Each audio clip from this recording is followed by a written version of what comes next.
castelo forte é o nosso Deus. Tiago, capítulo 5, versos 13 a 20, a última seção do texto. Deus nos deu o privilégio de estudarmos toda esta epístola, né? E agora estamos caminhando aí para os versículos finais. Está alguém entre vós sofrendo?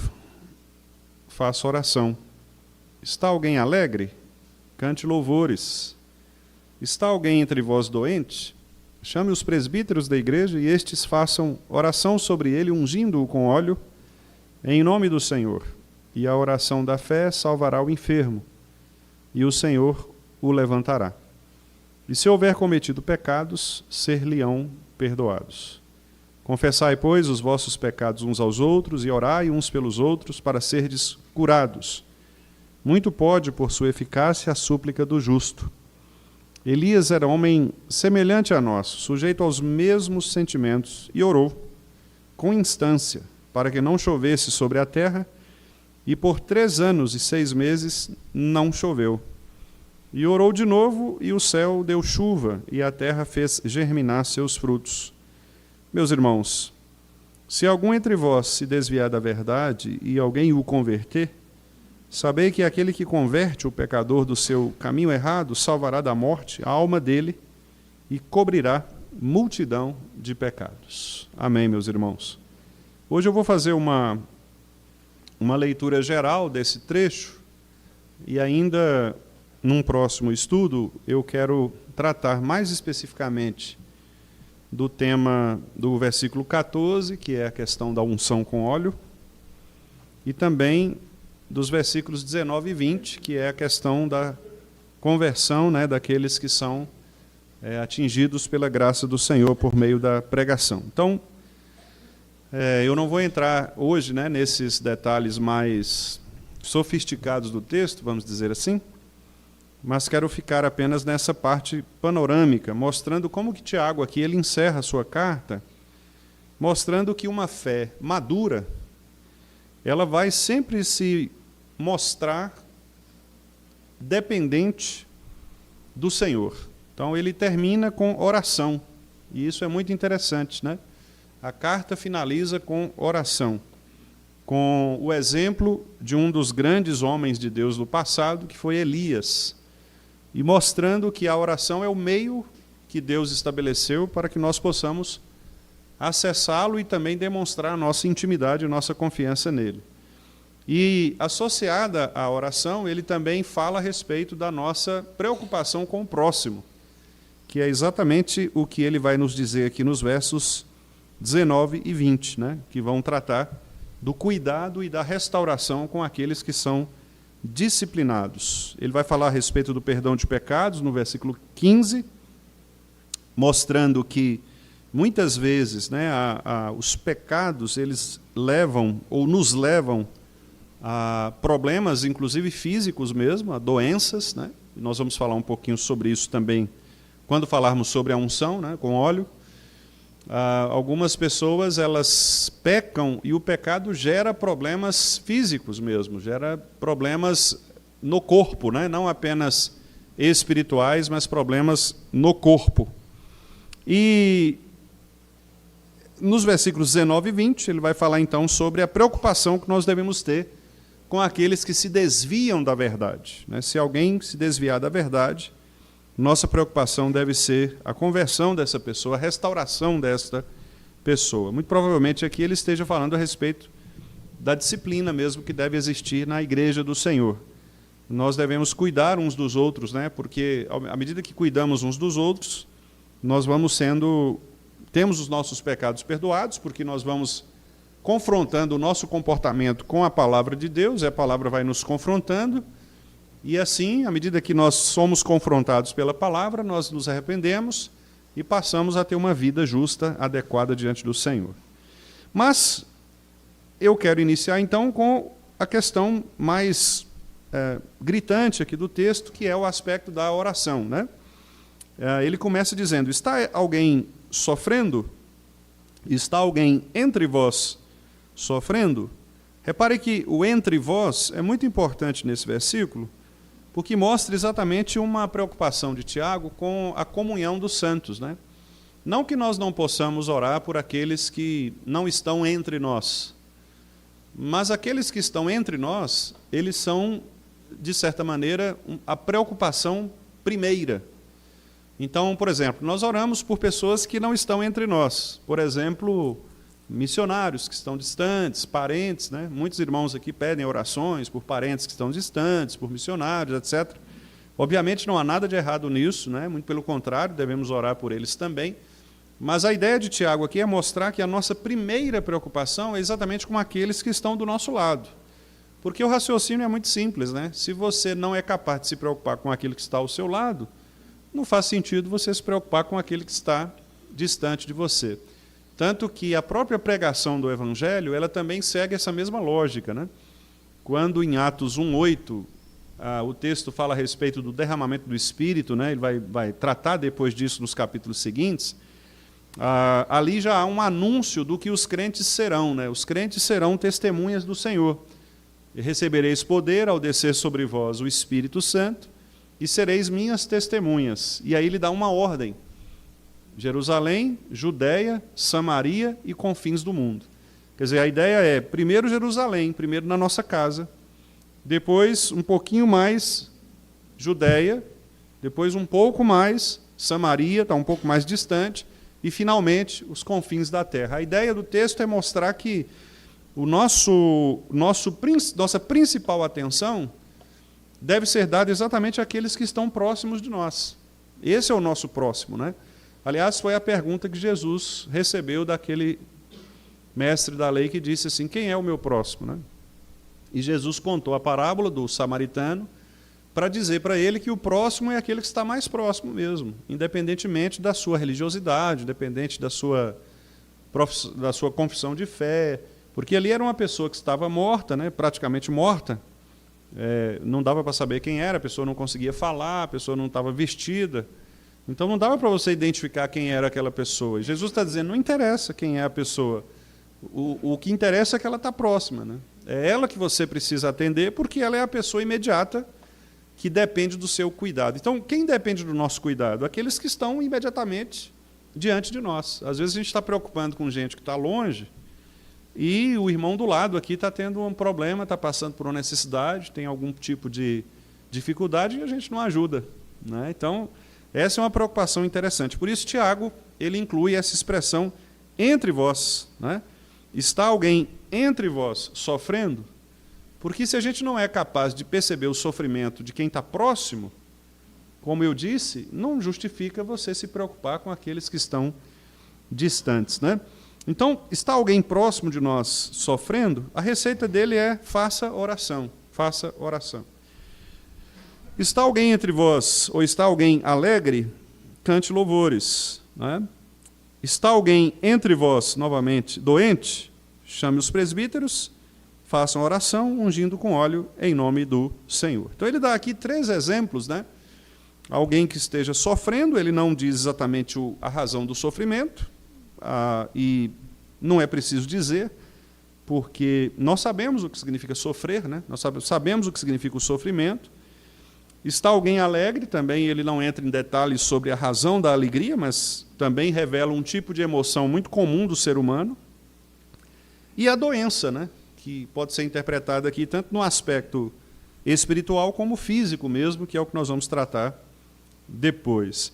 Mas está alguém doente? Então chame os presbíteros e eles vão ali orar também por esta pessoa, que nos parece bastante familiar com as visitas que são pastorais, né?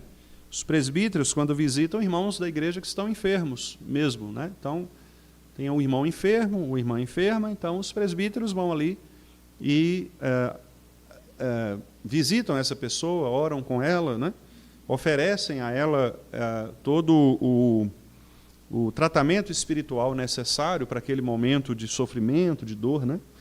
Então, o interessante aqui é que faça oração, cante louvores e depois faça oração de novo, por meio dos presbíteros.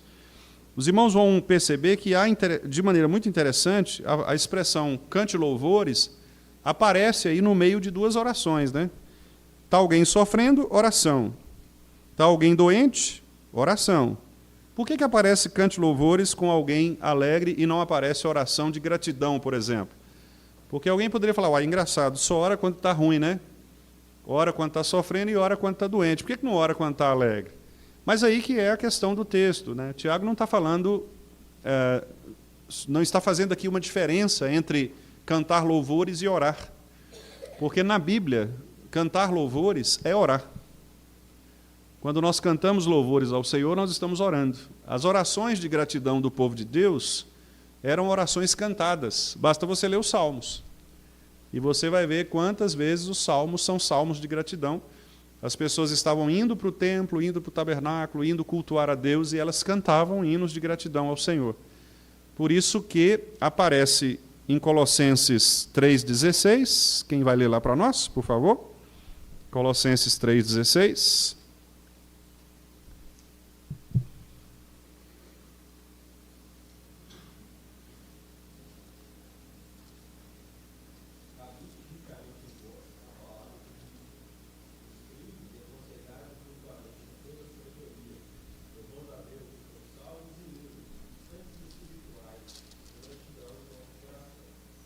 Então, veja que o texto está falando sobre consolo, né? Instrução, instruí-vos e aconselhai-vos. Ele está falando sobre ensino e sobre aconselhamento. Como que deve ser o ensino e o aconselhamento na igreja? O texto está dizendo. Lê de novo, por favor, André. Sim, por favor.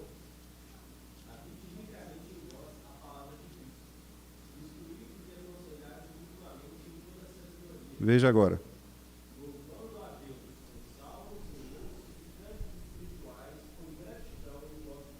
Perceberam? Então a instrução e o consolo vêm a partir do louvor, de cânticos, hinos e salmos. Ou seja, de toda a Escritura que representa um coração grato a Deus. É uma referência ao culto. A maneira como nós instruímos e aconselhamos tem muito a ver com a maneira como nós adoramos. Por isso que o culto, né, a adoração, precisa ser sempre didático, sempre ensinar. O culto não é simplesmente um lugar em que alguém coloca uma ideia pessoal, uma ideia própria, e alega a sinceridade. Não, vamos fazer porque a gente está sendo sincero diante do Senhor. Não. O culto tem um propósito, e o propósito do culto é este: instruir e aconselhar. As pessoas que entram no culto a Deus, o culto de domingo, elas entram para serem instruídas e aconselhadas. Como? Por meio dos cânticos, salmos e hinos. Ou seja, a palavra de Deus cantada, a palavra de Deus lida, a palavra de Deus declamada, a palavra de Deus pregada. A palavra de Deus. Então, tudo está em torno da palavra de Deus. É muito interessante, então, que Tiago coloque também essa mesma ideia no louvor. Está alguém alegre? Cante louvores. Ou seja, expresse isso em orações de gratidão. Expresse isso com os salmos de louvor. Expresse esta alegria trazendo as poesias da Escritura que falam exatamente a respeito de uma vida completamente alegre e consagrada ao Senhor, não é? E deve ser assim. Peço aos irmãos que... Outro irmão, por favor, que abra aí Efésios 5, de 18 a 21. Uma outra maneira, Paulo expande também um pouco essa ideia, mas, novamente, ele vai falar sobre louvores.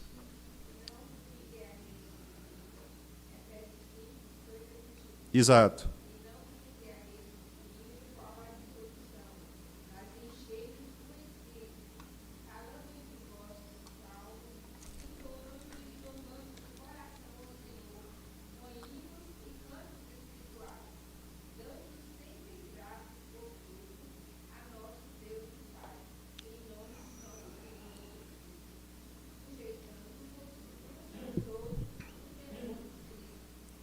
Isso. A igreja presbiteriana é fria, porque não tem o Espírito Santo. Tem, pelo contrário, né? Porque a gente fala entre nós com salmos, entoando, louvando de coração o Senhor, com hinos e cânticos, damos graças a Deus, em nome do Senhor Jesus e sujeitamos-nos uns aos outros no temor de Cristo. É isso que é ser cheio do Espírito Santo. Enchei-vos do Espírito Santo. Como? Falando entre vós com salmos, entoando e louvando de coração ao Senhor com hinos e cânticos, dando sempre graças a Deus e sujeitando-vos uns aos outros. Fácil, né? Basta ler o texto e você vai ver o que significa ser cheio do Espírito Santo. Ser cheio do Espírito Santo não é falar em línguas, não é plantar bananeira na frente da igreja, não é cair com o sopro do pastor, é simplesmente cultuar a Deus. É assim que você se enche do Espírito Santo. Pastor, eu estou precisando encher do Espírito Santo. Ah, é? Venha ao culto. Participe do culto. Cante louvores ao Senhor. Abra a Bíblia quando estiver sendo pregada. Acompanhe o texto. Ouça os seus irmãos, as orações que eles fizerem. Você estará cheio do Espírito Santo. Isso. Esse é o método infalível da Escritura. Não há nada de sobrenatural nisso, a não ser a própria ação de Deus em Cristo, no seu Espírito, que é sobrenatural, que nos enche do Espírito Santo dele, mas feito de uma maneira extremamente natural, ordinária. Não tem nada de espetacular aqui, não é preciso ninguém fazer algum tipo de manifestação extraordinária. Do mesmo modo, então, Tiago diz, bom, está alguém entre vós alegre? Então vamos cantar louvores, vamos expressar isso por meio da adoração. Vamos orar a Escritura, vamos orar cânticos de gratidão ao Senhor, vamos cantar orações, vamos cantar orando. E, aliás, irmãos, esse é um outro tema, mas que vale a pena apenas uma notinha de rodapé aqui. Daí a nossa preocupação que nós devemos ter com relação ao que nós cantamos na igreja. E essa é uma área extremamente sensível, especialmente para o pastor da igreja, porque é uma área em que muitas vezes as pessoas acham que cantar, basta cantar, qualquer louvor, qualquer música, porque, afinal de contas, é uma música que fala sobre Deus, que fala sobre Jesus, mas, infelizmente, muito do que a gente canta ainda está muito recheado de humanismos, né? Ou seja, de coisas que são voltadas para o próprio homem. E, além disso, muito do que a gente canta também nem sempre é a palavra de Deus. Quando eu digo cantar a palavra, não significa dizer que você tenha que pegar o texto bíblico e colocar uma música nele e cantá-lo. Não é isso. O que eu quero dizer ao cantar a palavra significa você cantar verdades que são submissas à palavra. Então, quando você canta uma frase que é projetada aqui, você deve pensar, essa frase que eu estou cantando, ela pode ser sustentada pela palavra? O que eu estou cantando é verdade bíblica? Esta poesia que eu estou cantando, ela reflete de fato a verdade da palavra de Deus? Essa deve ser uma preocupação. Sabe por quê? Porque se a gente cantar cânticos que não refletem a palavra de Deus, sabe o que vai acontecer com a gente? O que vocês acham?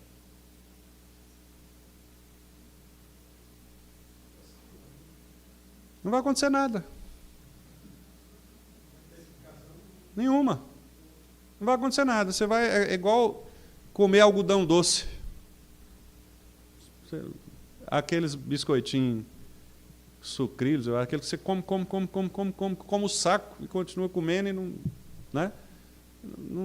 não enche.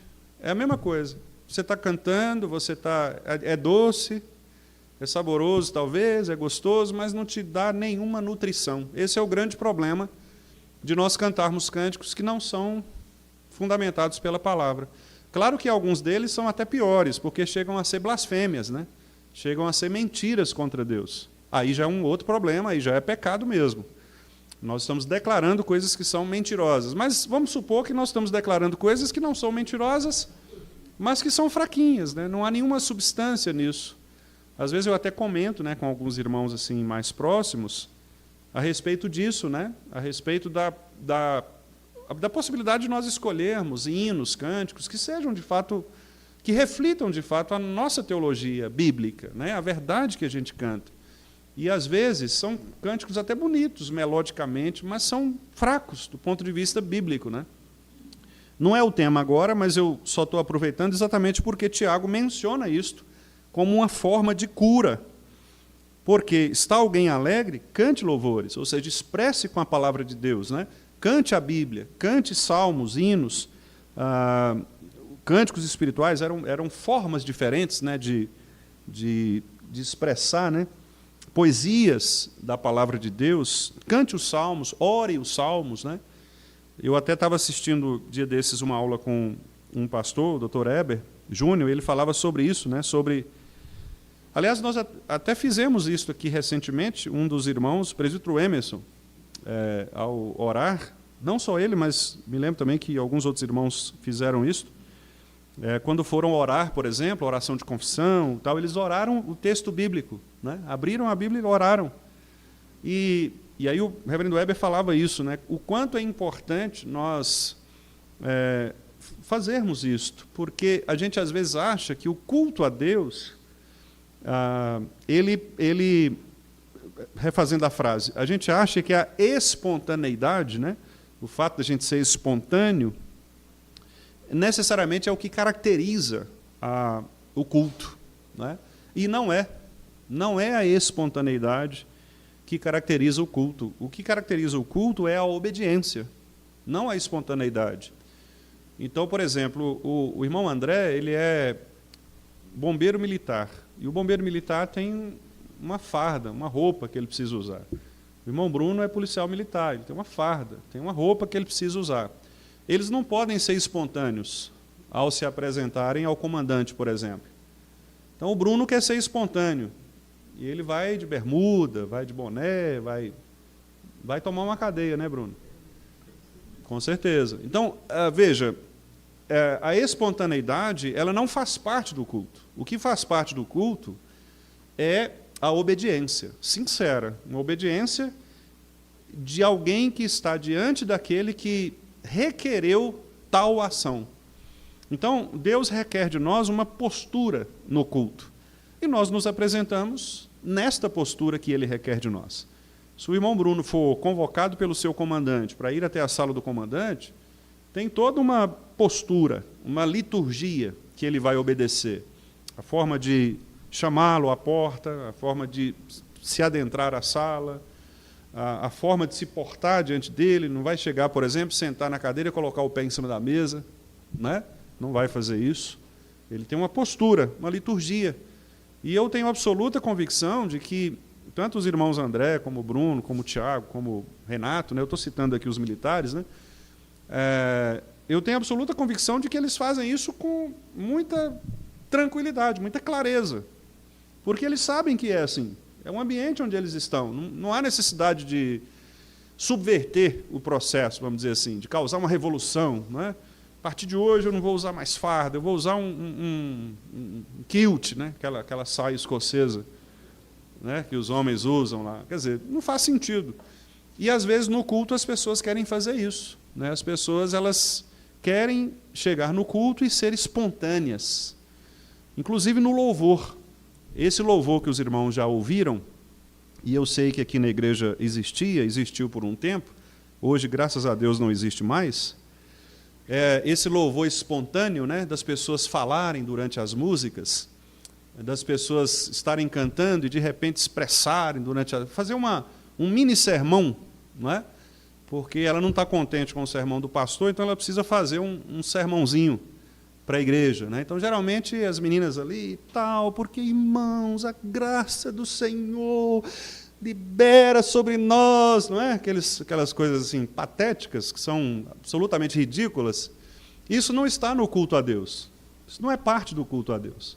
O culto a Deus deve ser o canto, congregacional, inclusive. O canto do povo de Deus. Ministrações não existem. Você não vê ministração na Bíblia, em lugar nenhum. Quando alguém levantava para falar, o profeta levantava para falar, não tinha aquelas meninas fazendo dança litúrgica na frente, fazendo profecias, nada disso. Era todo mundo concentrado ali na palavra profética. Então, a maneira espontânea, né, de culto, de louvor, etc., ela não existe. Não existe. E Tiago está sendo muito claro aqui, embora ele não esteja tratando de culto. Mas ele está tratando de pessoas crentes que estão passando por um problema, né? Um sofrimento, uma doença, ou então uma gratidão ao Senhor, um louvor ao Senhor. Qual a resposta para isso? Culto, oração, louvor a Deus. É isto que funciona na vida de uma igreja e que, como nós vimos em Colossenses e em Efésios, é o que traz para a igreja crescimento. Instruí-vos e aconselhai-vos mutuamente, diz Paulo aos Colossenses. E em Efésios, enchei-vos do Espírito Santo. Como? Cantando ao Senhor, juntos na igreja, louvando, salmos, hinos, cânticos, com gratidão no coração. Então repare que o culto, irmãos, ele é também um remédio para nós. Culto é um remédio. Quando as pessoas elas se ausentam ao culto, elas estão trazendo prejuízo para si mesmas. Não pense você que se ausentar do culto traz prejuízo para o pastor, para a igreja. Não, traz prejuízo para você mesmo. É você que está deixando de se alimentar. É você que está deixando de ser consolado e instruído pela palavra. É você que está abandonando o espaço que Deus mesmo estabeleceu como espaço de cura. Curas acontecem no culto? Claro que acontecem. Nós não precisamos ver ninguém jogando muletas, levantando de cadeira de rodas, nada disso. Mas curas acontecem, pessoas são convertidas no culto a Deus. Pecados são abandonados no culto a Deus. A reforma da vida acontece no culto a Deus. Então o culto cura. O culto cura. E é exatamente isso que Tiago diz aqui quanto aos doentes.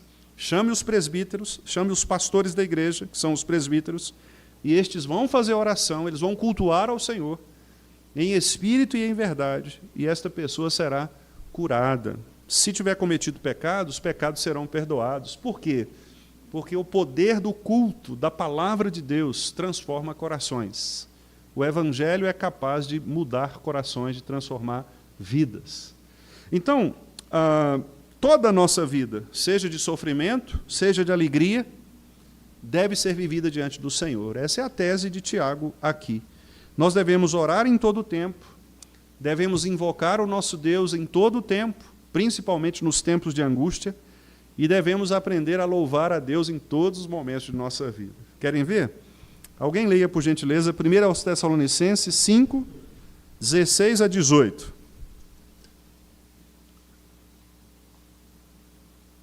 1 aos Tessalonicenses 5, 16 a 18.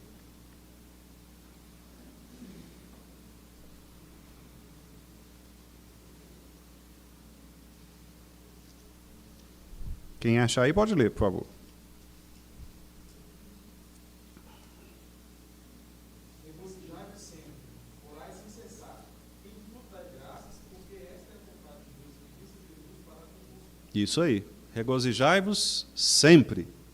Alegria sempre, mesmo no sofrimento. Oração, sempre. Orai sem cessar. E o terceiro? Em tudo dai graças. Percebem a totalidade? Então, louvor sempre, oração sempre, gratidão sempre. Quer dizer, está tudo envolvido. Então, mais uma vez eu repito, o louvor, que é a gratidão, é expresso como? Nas orações, no culto a Deus. Porque o louvor que nós fazemos não é para as pessoas, é para Deus.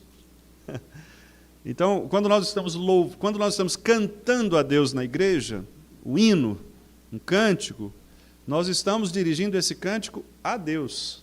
Então, a nossa preocupação não tem que ser os irmãos em primeiro lugar, mas o Senhor. É Ele que deve receber o nosso louvor. E a igreja faz isso como povo, né? E isso deve ser demonstrado sempre na nossa vida do dia a dia. Vamos ver Salmo 50, 15.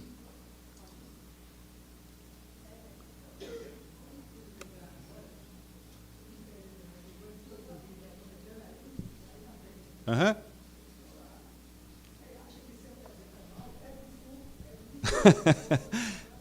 Isso acontece, Serginho. Eu já vi também, já vi acontecer também. Meus irmãos, os irmãos me perdoem, eu não tive tempo de ensaiar, mas eu vou cantar porque é para Deus, né? Miserável, né? Se é para Deus, eu não devia nem vir aqui, exatamente. É isso mesmo. Eu já vi muito isso acontecer, muito, né? Salmo 50, 15.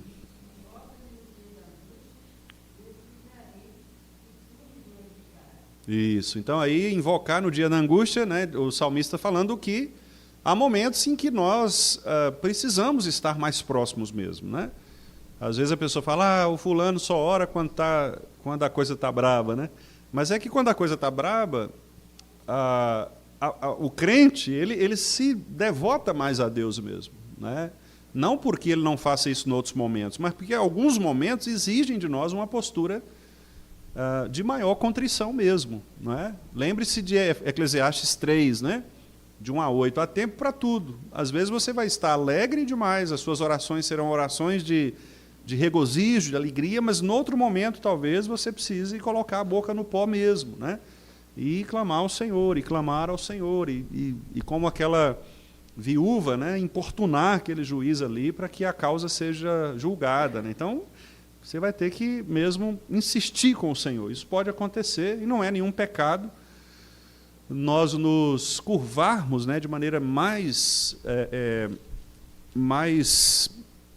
frequente na presença do Senhor, quando, por exemplo, nós estivermos, né, passando por alguma situação. Então, no dia da angústia, clame ao Senhor, invoque ao Senhor, né?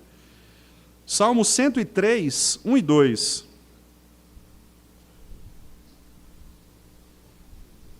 Salmo 103, 1 e 2. Bendize, ó minha alma, ao Senhor, e tudo que há em mim, bendize ao seu santo nome. Bendize, ó minha alma, ao Senhor, e não te esqueça de nenhum só dos seus benefícios. Isso, bonito, né? Então, bendize minha alma ao Senhor. Repare que aí é uma oração individual, né? Bendize, ó minha alma. É o indivíduo, é a pessoa. Que deve bendizer é falar bem. Então o texto fala assim, ele está conversando com ele mesmo, falando assim, alma, fale bem do Senhor, alma, não te esqueça de quantos benefícios Deus fez por você. Porque a gente se esquece, né, irmãos? É natural da gente, nós somos pecadores, a gente se esquece. A gente esquece dos benefícios que as pessoas fazem conosco, não é? Às vezes a pessoa nos ajuda, nos trata bem de alguma maneira, nos presenteia, alguma coisa assim, a gente se esquece, né? A gente acaba se esquecendo, é normal da gente isso. Infelizmente, a gente acaba sendo pouco grato, né, com as pessoas ao nosso redor mesmo. E com Deus, talvez ainda mais, porque nós nos acostumamos com o fato de sermos tão bem tratados por Deus, que nós nos esquecemos. Tipo assim, a gente acorda, e é natural acordar, respirar, ter o café sobre a mesa, e você se esquece de que você só acordou porque a misericórdia do Senhor levantou você, né? Você só despertou, não é porque o seu despertador tocou, é porque o fôlego da vida está em você. Porque se Deus tivesse, durante a noite, expirado o seu fôlego de vida, o despertador podia esgoelar lá, que você não ia acordar, né? Então você acorda porque Deus te acorda, né? Porque você está vivo. Então, tudo isso é motivo de gratidão ao Senhor. As pessoas com quem nós convivemos, não é? O dia que nós estamos vivendo, o pão de cada dia. Veja quantas coisas nós deveríamos agradecer ao Senhor. Eu estou falando de coisas comuns, né? Coisas corriqueiras, né? O trabalho, a família, a saúde, todas essas coisas, né? Que são comuns e que a gente acaba se esquecendo. Muitas vezes a gente lembra mais das coisas extraordinárias, né? Às vezes você passou uma situação difícil, aí Deus te livrou. Oh, Deus, obrigado. Irmãos, quero agradecer porque Deus me livrou hoje. Né? Dificilmente a gente pede oração de gratidão, né, ou expressa gratidão por uma coisa óbvia, né? Do tipo, irmãos, vamos agradecer a Deus porque a gente almoçou hoje, né? Vamos agradecer a Deus porque a gente pôde tomar água hoje. Tem pessoas que não podem tomar água, né? Pessoas que estão às vezes acamadas, enfermas, pessoas que não podem tomar água, né? Obrigado, Senhor, porque eu posso ouvir o pastor agora no estudo. Obrigado porque eu posso ver o pastor. Obrigado porque eu posso ver meus irmãos, obrigado porque eu posso ouvir meus irmãos, posso vê-los bem. Olha para você ver, são tantas coisas que, de fato, como diz o próprio texto, se nós contássemos, contaríamos e jamais chegaríamos ao fim, né? Porque são muitas as bênçãos que Deus nos dá. Então, Tiago está dizendo, agradeça, né? Regozijem-se sempre, alegrem-se no Senhor. Sim, Miro. Eu vi uma citação essa semana, Uhum. chegou na sala de aula Uhum. e os meninos para citar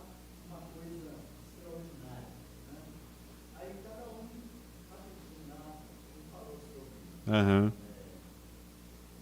Aspirando o Egito, eles falam sobre o Cristo Redentor. Aham. Aham. Aí ficou uma menina lá no cantinho lá, e ela fazia entrega. Todo mundo entregou, então estava lá, não entregava o coisa. Então, a pessoa foi lá saber dela. Por quê, né? Tanto entregar. Uhum. Então, ela falou assim, não, eu estou pensando aqui, são tantas coisas que eu tenho a liberar, porque eu estou Uhum. a minha visão, É, o que eu escolho, né? É, falando sobre o corpo dela, né? é isso mesmo. Então foi um exemplo de passar É isso mesmo. Uma vez eu fui, isso há muito tempo, eu era assim, jovem, adolescente para jovem, devia ter meus 20 e poucos anos. Eu me lembro de visitar um senhor, seu Antônio, gente boníssima, irmão em Cristo. E ele, coitado, foi acometido por um câncer muito grave, né? E aí ele não conseguia, no início, né, do tratamento, quando ele descobriu e tal, ele não conseguia urinar, né? Fazer xixi ali, ele tinha dificuldade e aquilo trazia muita dor para ele, né? Aí ele foi ao médico. Naquela época não era, se a gente pensar aí o quê, 20 e poucos anos atrás, né? Você não tem tantos recursos como tem hoje. Hoje você já tem cirurgias muito mais avançadas, né? Mas naquela época não. E eu me lembro de chegar lá com o pastor para fazer uma visita. Eu era presbítero regente nessa época, né? Fui acompanhar o pastor. E coitado, ele chorava assim porque não conseguia fazer xixi, né? Doía e inflamava, e às vezes ele tinha que ser levado às pressas para o hospital para colocar sonda, aquele negócio. Então aí aquilo me marcou muito, assim, durante a minha vida, né? Porque às vezes um simples ato de você ter condições de ir ao banheiro, por exemplo, fazer suas necessidades, né, fisiológicas, isso já é um motivo de gratidão ao Senhor, né? Parece que não, mas se você for pensar bem, muitas pessoas sofrem com esse problema, né, de não poderem usar sua própria fisiologia, né? Às vezes para comer, né, pessoas que têm problema na laringe, por exemplo, não conseguem comer, precisam usar sonda. Como é triste, né? A gente vê pessoas assim, né? Então, eu tive um tio também que também teve câncer de laringe, e ele chegou a esse ponto, né, de ter que usar sonda, né, nasoenteral, aquela do nariz que desce lá e é ruim, né? Você vê a pessoa naquela condição ali, e a gente pode fazer isso, né? Ainda a gente pode fazer isso, graças a Deus a gente pode fazer isso. Então, são coisas simples da vida que às vezes você não se lembra de agradecer. Obrigado, Senhor, porque eu posso levar o garfo à boca, né? E posso engolir, posso ter a minha digestão normal, né? Bem realizada, né? Pode poderia dizer assim, o pior do que não agradecer Uhum. é reclamar. É reclamar, murmurar, né? Qualquer reclamação do cristão Com certeza. E aí, seu Edson, tem até alguém que diz que a murmuração é a oração do diabo, né? Alguém já disse isso, que a murmuração é exatamente porque quando nós murmuramos, nós estamos virando as costas para todas as bênçãos que Deus nos tem dado. Ainda que, vamos pensar, ainda que tudo dê errado na nossa perspectiva, né? Ainda assim é motivo de agradecer, né? Porque a gente leu aí no texto dizendo que a gente precisa agradecer em todo o tempo, em tudo dai graças, inclusive nos momentos de dificuldades, né? De dor, de sofrimento.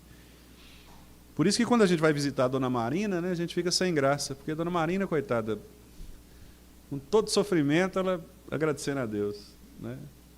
Então, e isso é um testemunho para nós, né? Um testemunho, porque não que ela seja perfeita, obviamente, longe disso, né? Não estou querendo destacar nenhum tipo de, mas mostrar o bom testemunho da nossa irmã, né? E eu acho que é importante a gente perceber isso, porque às vezes nós temos muito mais facilidades e somos murmuradores, né? Reclamões, tudo está ruim, tudo está... E pessoas ao nosso redor estão aí com um sofrimento muito maior do que o nosso, e sempre tem alguém que sofre mais que nós, pode ter certeza disso, né? O seu sofrimento, ele existe, ele é real, mas sempre vai ter alguém que sofre mais que você, pode ter certeza, né? Eu lembro disso quando eu fui picado pelo escorpião, quase morri, literalmente, né? Porque o atendimento demorou. E quando eu cheguei no hospital, fui levado para a sala vermelha, né? Porque eu já estava com batimento 30 e poucos por minuto, assim, já estava quase parando mesmo, fazendo vômito e tal. E aí eu achei que eu estava numa situação ruim, dona Beth. Eu olhei para o lado, tinha uma menininha de mais ou menos uns 7, 8 anos, que tinha sido picada 2 vezes. No mesmo tempo. 2 vezes, e ela estava 15 dias já no hospital, lá na sala vermelha, porque deu reação nos rins, né? Porque o veneno do escorpião, não sei se vocês sabem, mas ele atinge principalmente o rim, né? Tanto que quando eu saí, que eu recebi alta, os rins ainda estavam alterados, né? Porque ele tem um veneno do bichinho lá. Então, quer dizer, sempre tem alguém pior do que nós, né? Quando você acha que você está numa situação difícil, pode olhar que tem alguém que está numa situação muito pior, né? Então, irmãos, louvar ao Senhor pelas bênçãos em todo o tempo, invocar o Senhor no dia da angústia, orar ao Senhor em todo o tempo, né? Isso é que Tiago está nos ensinando. Quer dizer, a alegria, o tempo bom, digamos assim, não deve nos tornar soberbos, autossuficientes, mas, pelo contrário, nós temos que ser agradecidos. As coisas estão boas, agradeçamos a Deus, louvado seja Deus. As coisas pioraram, o sofrimento chegou, não se afaste do Senhor, pelo contrário, apegue-se ao Senhor, né? O sofrimento é uma forma de o próprio Deus nos conduzir a Ele. O exemplo mais claro que nós temos na Bíblia é Jó, cujo sofrimento foi uma forma criada pelo próprio Deus para que Jó pudesse ver a Deus de uma maneira diferente. Jó era um indivíduo muito religioso, muito crente, não é? Seguidor ali das leis, orava pelos seus filhos, sacrificava, fazia tudo direitinho. Mas, ainda assim, ele diz que, no final, que a experiência do sofrimento o fez conhecer Deus de verdade, né? Eu só ouvia o Senhor, mas agora eu vejo o Senhor. Ou seja, eu tenho uma experiência agora real. Não é só uma questão de uma doutrina que eu ouvi falar, que o pastor ensinou na igreja. Eu agora experimento isso. Eu sei o que é isso, né? Eu passei por isso, de tal maneira que não é só o que eu prego, mas é aquilo que eu vivo no dia a dia que me afeta diretamente. E por essa razão eu preciso aprender na escola do sofrimento, né? Na escola do sofrimento. Está aí uma razão por que sofremos, uma das razões, né? Nós sofremos também por outras coisas, por causa do pecado, por exemplo. Há pessoas que sofrem porque estão pecando e o pecado vai gerar sofrimento. Mas existem aqueles sofrimentos que não são por causa de pecado, que foi o caso de Jó, por exemplo. Há sofrimentos que são didáticos, são pedagógicos, é Deus nos treinando, né, para batalhas piores. Porque é assim que funciona, né? Um soldado, quando ele vai ser treinado, ele é exposto a situações muito difíceis para que ele aprenda, pela resistência à dor, suportar problemas muito maiores. A mesma coisa Deus faz conosco. Ele coloca sobre nós um problema cada vez maior, por isso, muito cuidado quando você orar, Senhor, aumenta a minha fé, porque se você orar assim, Ele vai aumentar a sua fé. Mas para aumentar a sua fé, Ele vai testar a sua fé para saber. Então, Ele vai te dar um sofrimento maior para que a sua fé seja mais robusta, né? Lembra do que nós já aprendemos aqui, que é a perseverança produz experiência, a experiência esperança. A tribulação produz perseverança. Então, lembre que para você perseverar, você tem que ter tribulação primeiro. Tem que passar pela tribulação, né? Muitas pessoas elas não perseveram porque nas tribulações elas não suportam as tribulações e desistem. Isso é muito comum acontecer. De novo, eu vou usar o militarismo aqui como exemplo, né? Pessoas que desistem, por exemplo, do curso de soldado, de bombeiro. Por quê? Porque elas não aguentam o rojão, né? O chefe do André lá treina o pessoal, afogando o pessoal lá na piscina, né, até o cara beber água, desmaiar e trazer o cara de novo, né? Tem gente que não aguenta. O cara tem medo de água, tem medo de morrer, então acabou, o cara não vai suportar, não é? Então esse tratamento de choque, Deus faz conosco também. Às vezes Ele coloca a gente onde? Numa fornalha, como foi o caso lá dos amigos de Daniel. Às vezes Ele joga a gente numa cova de leões. Uma cova de leões. Hoje eu estava conversando com um seminarista, colega do André, ele falou comigo que ele está numa região aqui de BH bem complicada, assim, bem periférica, né? Aí ele disse que semana passada ele estava lá assim caminhando, ele tem uns horários que ele vai, ele chegou mais cedo, estava caminhando pelo bairro, né, o pessoal conhecer ele e tal, ele conheceu o pessoal também. Aí ele estava evangelizando uma senhorinha lá, uma senhora de idade, uma idosa, assim. Aí chegou o neto dessa senhora. Aí o neto falou com ele assim, falou, rapaz, o negócio é o seguinte, eu sou bandido e aqui não precisa de igreja mais não. Já tem igreja demais, aqui precisa de igreja mais não. Evangelizando a avó do miserável, né? E ele ameaçando mesmo, assim, ameaçando. Como é que você faz uma situação dessa, né? Às vezes Deus impõe sobre você um sofrimento, impõe sobre você uma ameaça, né? E aí você vai agora, é a fé. Como é que eu faço? Eu desisto, eu volto para trás, ou eu vou e com a coragem, né, com a intrepidez, como diz Paulo, são situações práticas, né, são situações difíceis. Talvez para nós, a gente pense, eu acho que não é bom não, vamos desistir, vou para outro lugar. Mas e se Deus quiser converter aquelas pessoas ali, inclusive esse que ameaçou, né? Tem a história de um pastor que conta exatamente isso, né? Quando ele começou um trabalho na periferia do Rio, havia ali bandidos, traficantes, né, que ameaçaram o trabalho e ele falou, olha, eu vou continuar, vocês podem até me matar, mas enquanto eu estiver vivo eu vou continuar pregando. E aí os caras ficaram naquela e muita pressão, porque tinha pessoas ali que estavam... Moral da história, né? Depois a igreja se organizou e o cara que ameaçou primeiro se converteu, né? Converteu e se tornou membro da igreja, né? Então isso acontece, Deus tem os seus planos, os seus milagres, né?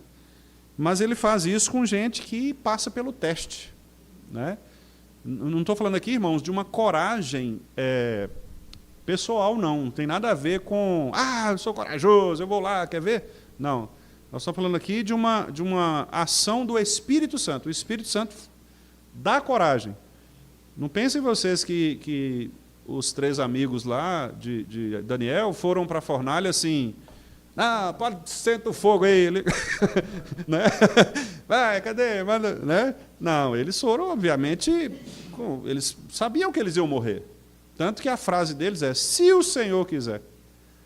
Eles não estavam convictos de que Deus fosse salvá-los, né? Que Deus iria salvá-los. Eles foram com medo.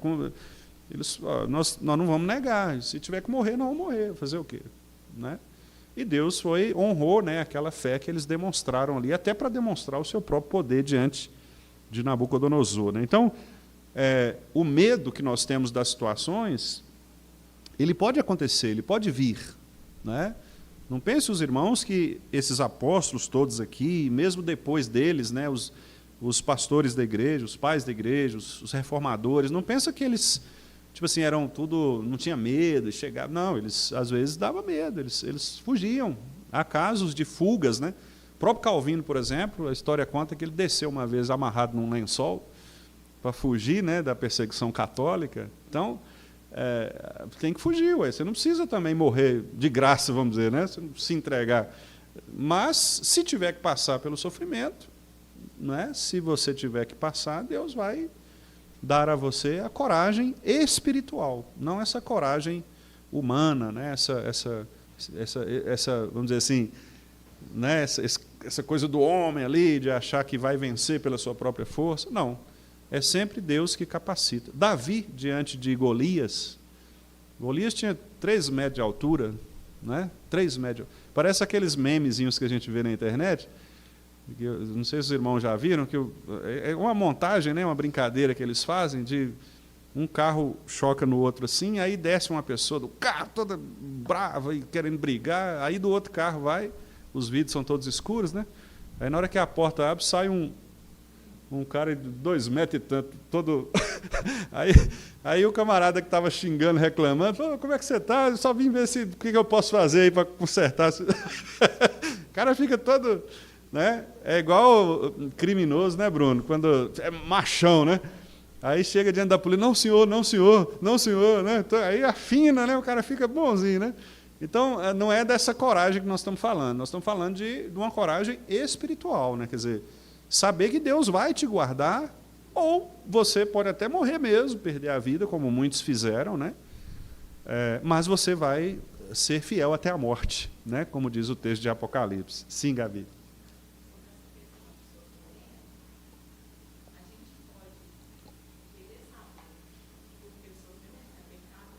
Perguntar para Deus? Não. Foi até uma pergunta que eu respondi ao Ronaldo uma quinta dessas também, que é assim, não é pecado você questionar a Deus. A questão é a forma, entendeu? A gente vê, por exemplo, os salmistas questionando Deus. Né? Por que, Senhor? Por que o Senhor está longe de mim? Por que eu... Asaf, Salmo 73, ele questiona, né? Ele fala, por que, Senhor, que os ímpios estão aí prosperando e eu estou aqui sofrendo? Então, quer dizer, desejar entender o porquê de Deus não é pecado. Né? O que eu acho que se torna pecado, pelo menos duas coisas. É a especulação vã, ou seja, você ficar né, assim, querendo, e às vezes se torna até ansioso por isso, ansiosa por isso, querendo descobrir, e Deus, assim, Ele não quer te revelar naquele momento, não quer te mostrar naquele momento, né, o porquê daquilo. Aí a gente se lembra até daquele texto de João, né, que fala assim, o que eu faço agora vocês vão compreender depois, né? Claro que ali ele estava falando do próprio ministério dele, mas eu penso que se aplica a isso também, porque é uma forma de Deus agir, né? Deus é soberano e ele não depende da nossa compreensão para agir, né? Ele vai fazer. E muitas vezes, Gabi, assim, você pode olhar para a história das personagens bíblicas, elas eram como nós. É porque a gente já sabe a história, então fica mais fácil. Por exemplo, você já sabe a história de Jó, mas Jó não sabia. Então, coloque-se no lugar dele, lá na primeira cena, no primeiro capítulo, daqueles caras chegando, falando, Jó, rapaz, você não sabe o que aconteceu. A gente estava lá e, de repente, deu uma ventania e caiu tudo, seus filhos morreram. Aí ele estava ali desesperado, aquele negócio, sem saber o que fazer. Chega o outro, ó, Jó, rapaz, aí só falta ele falar, né, quer dizer, pode falar que eu já perdi tudo mesmo. Aí perdeu, roubou seus animais. Tá. Aí a gente sabe o final da história, fica mais fácil.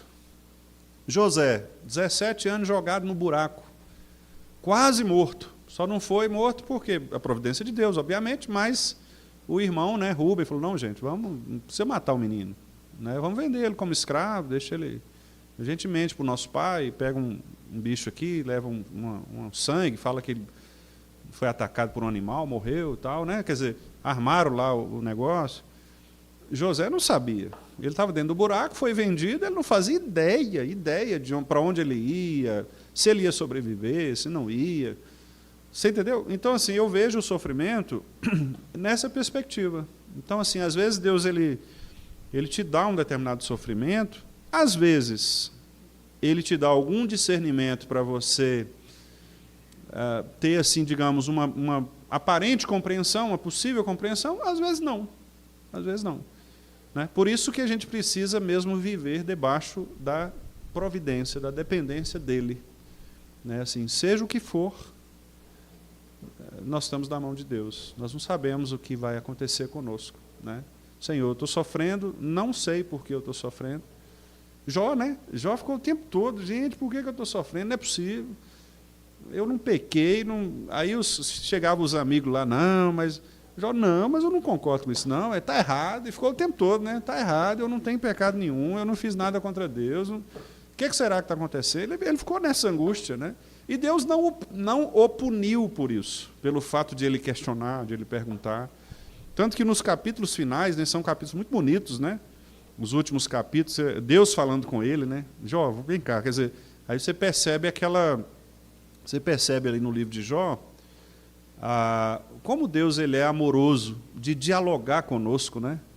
Deus não é aquele Deus, aquele professor, aquele mestre, que enfia assim, goela abaixo as doutrinas, e como infelizmente muitas religiões fazem, até mesmo alguns líderes, né, religiosos querem impor, né, aquela doutrina, não é isso, e acabou e tal.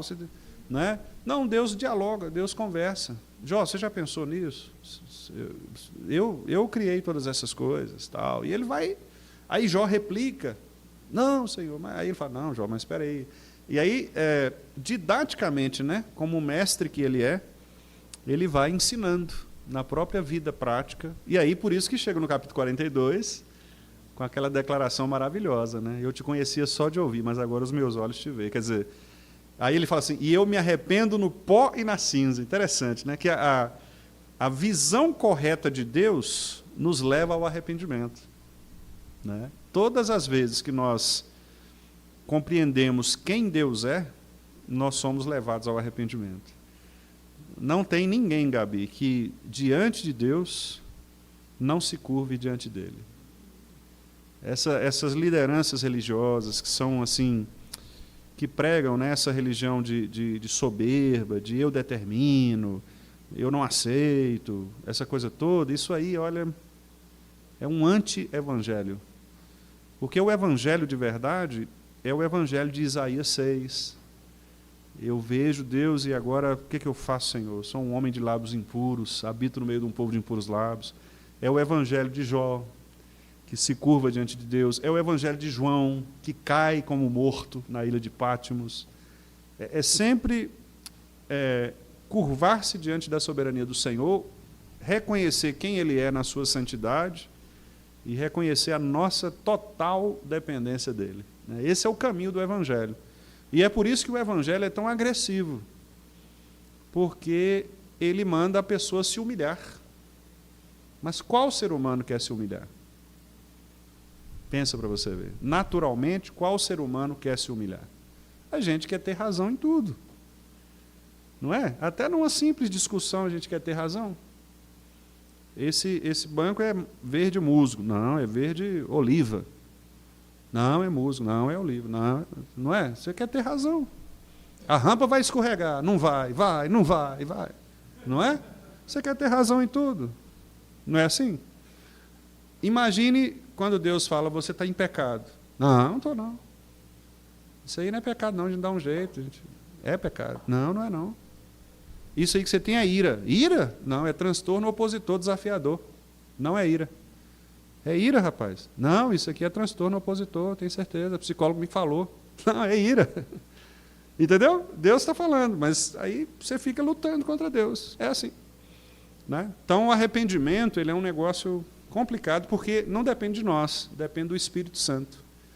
Né? E graças a Deus por isso, né? Porque se dependesse de nós, nós correríamos o risco também de perder essa salvação, né? Mas como depende de Deus, é o que Paulo afirma, aquele que começou a boa obra em vós, há de completá-la até o dia de Cristo Jesus. Então, se ele começou, pode ficar tranquilo que você vai até o final, né? Porque ele vai carregar você pela perseverança dele, ele vai preservar você.